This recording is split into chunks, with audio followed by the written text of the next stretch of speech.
Hello everyone, welcome to another episode of DRR Drywall. Today, we're going to talk to you about what happens when you rip off trim or a border. So, gypsum or drywall itself gets its structural integrity from having two layers of paper sandwiching the actual gypsum material itself. What you can see here is that when a piece of trim was removed, the edges had tacked onto the existing paint, and we got what looks like probably an eggshell here.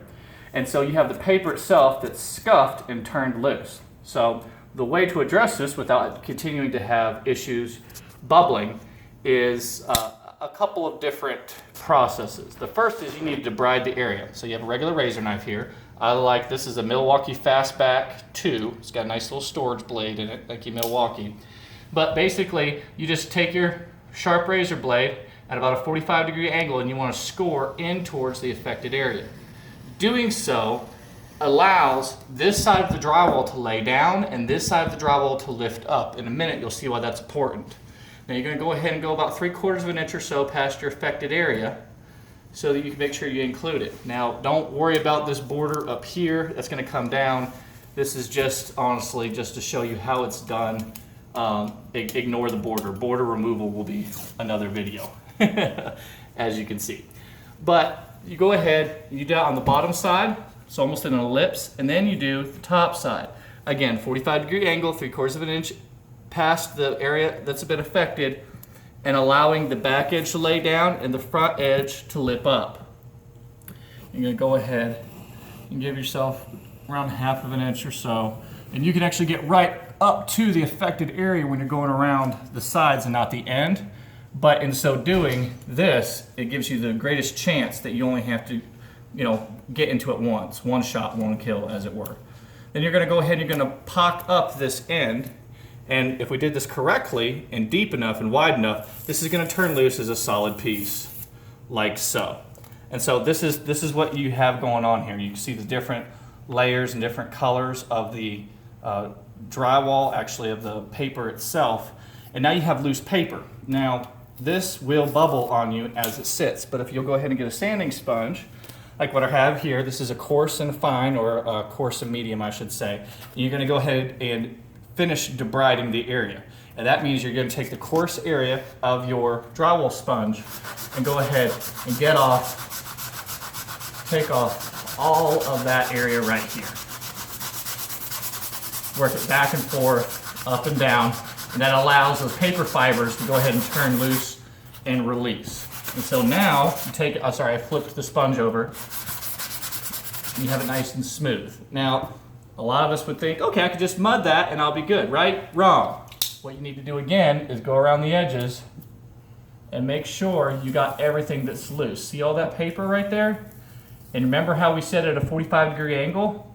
If this paper is loose on the edges, it's going to show up here. And by going ahead and taking that 45-degree angle, you're actually getting all the way into the gypsum here. Now, you don't necessarily have to do that every single time, but if you will, again, it will mitigate any additional bubbling that will occur.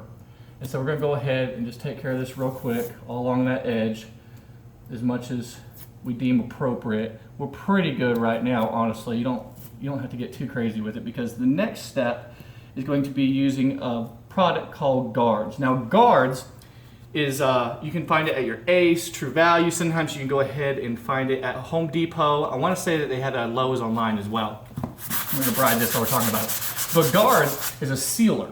And what it actually does is it binds the pieces of paper back together with almost like a glue product. And it's made specifically for areas of damaged drywall and or damaged border, any kind of damaged paper product. It goes on clear, almost milky actually, and it dries clear. And it gives you just about a bulletproof membrane that allows you to go ahead and put additional material on top, i.e. your drywall. A lot of times you'll hear people say, oh, you just need to spackle it a little bit. Don't just spackle. So you're going to go ahead and debride, sand, double check your edges, and then you're going to treat this with the brush, and you're going to brush across the face of this with that Guards. After that Guards has set up, they advise 3 hours. I find typical dry time, I can go back on top of about an hour. By spec, it's right around 3 hours. Then you can begin to apply your mud. Mudding is a whole nother animal. My advice is going to you would be to mix up some 45-degree-minute mud and apply it. If you are not well versed in mechanical processes and or have never been around mud before, regular green top mud by USG or the black top by Proform will work just fine. What you'll do, you'll go ahead and you'll get that mud, and after you've applied that guards, you'll take your knife and apply it over the face and pull it back off. You might have to do that twice for the exact same coat. You'll apply that mud to the face of your repair and pull it back off. You'll have to let that sit overnight if you're not using 45-minute mud. For this depth, you'll probably have to coat that about 3 times, lightly sanding each coat, and you'll have a little bit of mud here left and right. So, in a nutshell, that's how you repair some damaged drywall. Thanks so much for tuning in to DRR Drywall, and we'll see you again next time.